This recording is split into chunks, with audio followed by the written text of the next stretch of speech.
이자 포함하게 되면 2억 천이시네요. 말씀 들으니까 확실히 용기가 생기네요.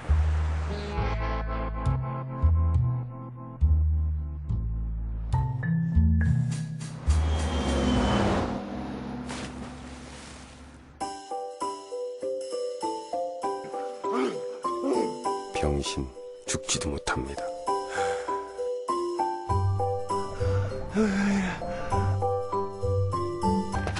뭐 필요한 거 없어?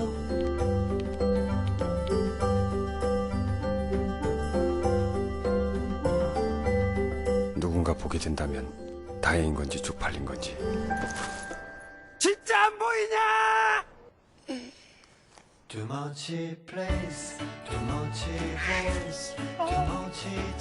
오직 내방 윈도우를 통해서만 볼 수 있는 외계 생명체님의 미니홈피입니다.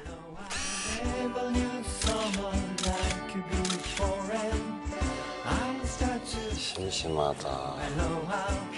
이 외로운 외계 생명체와 일촌을 맺을 수 있을까요?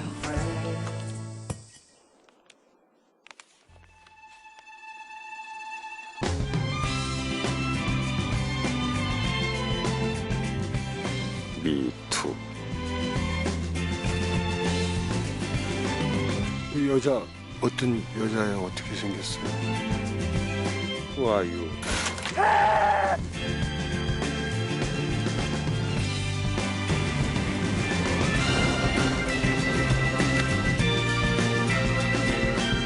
삶이 달콤할 수 있다는 생각을 100년 만에 해봅니다.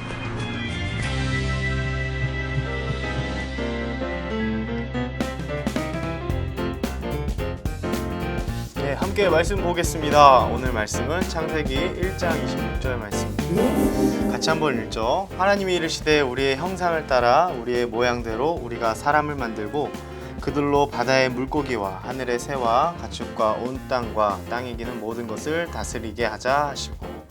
아멘. 네, 여러분 혹시 김시표류기라는 영화를 아시나요? 한 명의 남자와 한 명의 여자가 웃기지만 웃지 못할 이 비운의 주인공으로 등장하는 영화인데요. 굉장히 오래됐습니다. 오래된 영화인데 굉장히 재미있고 의미가 있어요. 여기 빚더미에 올라가서 한강의 다리에서 자살을 시도했지만 자살이 실패로 끝나서 한강의 밤섬에 표류한 남자가 있습니다. 그는요 다시 죽으려고 했어요. 그런데 죽는 건 언제든지 할 수 있다라고 스스로를, 뭐 거짓말이겠죠? 그렇게 스스로를 속이면서 일단 섬에서 살아보기로 결심해요. 그리고 이 삶이 조금씩 그 사람에게 있어서 익숙해지기 시작합니다. 그러자 도움을 요청하는 이 헬프라는 단어는 헬로우로 바뀌게 되고요. 음식의 이 소중함과 같은 우리가 생각하기엔 굉장히 아주 작은 것들이 얼마나 소중한 것인가, 네, 그런 것들을 경험하게 됩니다. 네, 그리고 또 한 명의 여자 주인공이 있습니다. 이 여자 주인공은요, 마치 자신이 아닌데 다른 사람을 빙자하면서 그 사람이 마치 자신인 것처럼 그렇게 속이면서, 다른 사람을 속이면서 살아가는, 그리고 또 집 밖으로는 절대 나가지 않는 한 여자가 여기 있습니다. 스스로를 사회와 도시에서 이렇게 자신을 단절시키게 돼요. 그리고 그저 다른 사람들의 댓글을 보면서 자신을 속이는 자신이죠. 그 자신을 이렇게 추켜 세우는 그런 댓글들을 보면서 거기서 존재 자체의 그런 이유, 그런 존재의 가치들, 그런 것들을 찾으면서 살아가고 있죠. 그런데 그런 그녀가 이 초광각 렌즈로, 저 여기 카메라를 준비해봤습니다. 이 초광각 렌즈로 이렇게 딱 하면서 아무도 찾지 못했던 그 도심 속 밤섬이라는 곳에 표류했던 김씨를 찾게 돼요. 네, 그러면서 한강에 표류한 그 김씨를 찾게 되는데요. 그리고 그에게 호기심을 점점 갖게 되면서 이야기가 흥미롭게 진행되기 시작합니다. 네, 굉장히 재밌습니다. 이 영화가 재미도 재미지만 오늘 저와 여러분들이 함께 고민하면서 고민해 볼 만한 그런 중요한 이야기가 함축되어 있기 때문에 제가 이렇게 서두에 소개를 해드렸습니다. 여러분, 그 주제는 무엇일까요? 네, 바로 사람은요, 무엇으로 사는가? 네, 한번 생각해 볼까요? 사람은 무엇으로 사는가에 대한 이야기를 이 영화가 이야기해주고 있다 저는 생각합니다. 여러분, 사람은요 단지 먹을 것으로만 살지 않습니다. 네, 먹을 것만 있다고 해서 살아갈 수가 없어요. 돈이 많아지면 더 행복해질 것이라는 착각들을 누구나 하고 삽니다. 더 행복하고 의미 있게 나 자신을 만들어 줄 것이라 기대하면서요. 그렇지만 정말 그렇지 않다라는 얘기를 이 영화는 꼬집고 있습니다.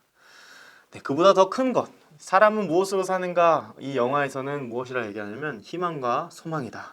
네, 그것이 더 큰 가치가 있고 우리에게 큰 삶의 의미를 부여해 준다라고 영화는 마무리를 하고 있습니다.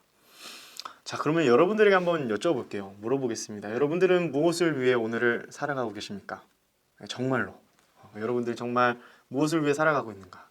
김시표류기에서 지적하고 있는 것처럼 오늘 현대사회 속에서는 보다 더 성공적인 어떤 가치관을 맞추기 위해서 다른 사람에게 인정받는 삶을 살기 위해서 자기 자신을 이렇게 감추고요. 또 원하는 모습들만 보이고 살아가기를 원해요.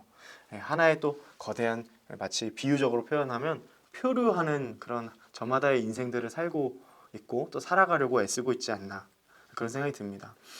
그래서 나의 모습은 최대한 감추고 싶고 그렇게 보이는 부분들, 보이고 싶은 부분들만 보이는 것이 마치 평범한 삶인 것처럼 그것이 마치 큰 덕목인 것처럼 오늘날 현대사회는 그렇게 암암리에 가르치고 있지 않나 저는 그런 경각심도 생기게 됩니다. 그런데 과연 여러분 성경은 그렇게 이야기하고 있을까요? 하나님은 우리에게 그렇게 살라고 명령하셨을까요? 그렇지 않다는 거죠. 하나님 말씀으로 우리에게 하나님은 이렇게 말씀하십니다. 한번 같이 목사님 한번 따라해 볼까요? 나에게만 주신 하나님의 특별한 목적이 있습니다. 네, 그렇습니다. 여러분 사람은 결코 다시 한번 강조합니다. 밥으로만 살 수 없어요. 아무리 좋은 음식을 먹는 것으로는요. 그 행복에 조금 어려운 말 쓰겠습니다. 죄송합니다. 임계점에 도달하게 돼요. 계속 먹다 보면은 그게 처음에는 행복해질지 몰라도 나중에는 그것이 지루한 것이 되는 참 아이러니하죠. 네, 그러면서 아무런 가치를 발견하지 못하게 된다는 거예요. 하나님께서 우리에게 각자 특별한 목적을 주셨다는 것을 우리는 잊고 살아갈 때가 많습니다. 여러분 그렇지 않나요? 나에게 하나님이 어떤 목적을 주셨는지에 대한 생각을 여러분들이 해보신 적이 있으실까요? 그래서 여러분 이러한 분명한 하나님이 우리에게 분명한 특별한 목적을 주셨다는 것보다는 우리는 어떤 것을 찾냐면 내가 할 수 있는 것, 내가 무엇을 해야만 하는 것 보다 더 자극적이고 나의 삶의 의미를 부여해 줄 수 있을 만한 무언가를 자꾸만 찾게 된다는 거죠. 그러면서 우리가 지난번에 배웠던 것 좀 더 복습해 볼까요? 경계를 자꾸 넘어서려고 하는 이유도 목사님 생각에는 이러한 데에 이유가 있지 않나 생각합니다. 그런데 성경은요 이렇게 얘기하는 거예요. 여러분들이 태어나기도 전에 준비되어 있던 하나님의 계획의 일부분 그런 것이 목적이다. 우리 삶의 목적이다. 그것을 찾는 것이 중요하다라는 이야기를 하고 있다는 거예요. 이것을 다른 말로는 거룩한 소명이다라고 말합니다. 여러분들이 가지고 계시고 있는 교재의 47페이지를 한번 펼쳐보십시오. 47페이지입니다. 네, 이제 데이 1부터 쭉 여러분들 또 하시겠지만 거기 아래 핵심 단어 소명 찾으셨나요? 한번 읽어봅시다. 시작. 사람을 향한 하나님의 목적, 하나님의 일을 하도록 하나님의 부르심을 받는 일. 네, 그렇습니다. 여러분 소명이라는 단어 이걸 오늘 꼭 잊지 않았으면 좋겠어요. 핵심 키워드입니다. 여러분들 우리의 삶에서는 단순히 어떤 직업 또 어떤 직장 어떤 일을 하는 그런 수준이 아니라요. 태초 전부터 여러분들을 향한 하나님의 그 분명한 부르심이 있다. 그것이 바로 소명이다라고 말하고 있어요. 여러분들 한 사람 한 사람에게 이 인생이 단조롭지 않고 너무나 아름다운 표현하자면 아름다운 형형색색의 오색빛처럼요. 여러분들에게 생기를 주고 또 삶의 행복을 찾을 수 있는 이 땅에서 정말 표류하는 인생이 아니라 아까 영화처럼 그런 인생이 아니라요. 말 그대로 삶을 살아가야 하는 가장 분명하고 가장 기본적이고 가장 중요한 이유가 바로 무엇이다? 네, 소명이다라는 거예요. 중학생인 여러분들은 이 소명을 찾는 그러한 귀한 시간을 여러분 보내고 있다고 해도 과언이 아닙니다. 목사님도 그러한 때가 분명히 있었고 여러분들도 지금 그러한 시기에 접어들고 있습니다. 그래서 우리가 중요한 트랙에서 중요한 이야기가 소명이에요.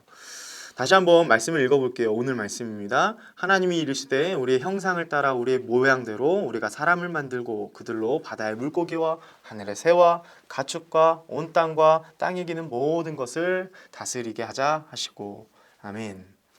여러분 하나님께서는요 우리를 창조하시면서 다시금 이렇게 말씀하셨어요. 그들로 다스리게 하겠다. 네, 하나님의 분명한 선포가 여기 있습니다. 그들은 바로 저와 여러분인 인간을 말하죠. 여기 보살펴 관리하고 돌보는 것을 우리에게 각각의 소명으로 주시겠다라는 하나님의 계획이 지금 선포되고 있는 것입니다. 하나님께서 창조하신 이 세상을 하나님을 따라 선하게 다스려라. 네, 누가요? 저와 여러분들이요. 여러분들은 여러분들을 향한 그 하나님의 분명한 목적이 있어요. 그런데요, 목사님이 여러분들의 소명, 하나님이 여러분들이 주신 소명을 목사님은 정확하게 알지 못해요. 하나님께서 각자에게 주신 분명한 소명이 있는데 그 소명을 발견하고 그 소명을 찾는 일들은 각각 사람들에게 각각의 그러한 역할로 주셨다는 거예요. 여러분들이 기도하면서 또 여러분들이 곰곰이 말씀을 묵상하고 생각하면서 나에게 주신 소명은 무엇일까? 나의 이 삶을 살아가는 데 있어서 하나님이 나에게 주신 이 소명은 무엇일까를 여러분들이 찾아가려고 하시고 또 발견해 가야 합니다. 이 소명을 잊지 마시길 바랍니다. 어떤 다스림, 다시 말해서 어떤 일을 하나님이 나에게 원하시는지를 한 주간 고민하는 귀한 시간 되길 바랍니다. 네, 여러분들이 그래서 다시 한번 이렇게 잘 줌도 해보시고 줌 아웃도 해보시면서 여러분들 하나님의 관점에서 나를 어떻게 보시는지 또 하나님께서 나에게 어떤 계획을 갖고 계시는지를 여러분들이 기대하시면서 기도하면서 찾아가는 그런 귀한 시간이 되시길 바랍니다. 자, 기도하고 마치겠습니다. 하나님 감사합니다. 하나님 오늘도 귀한 말씀을 주셔서 우리가 잠시 동안 이 말씀을 상고해 보았습니다.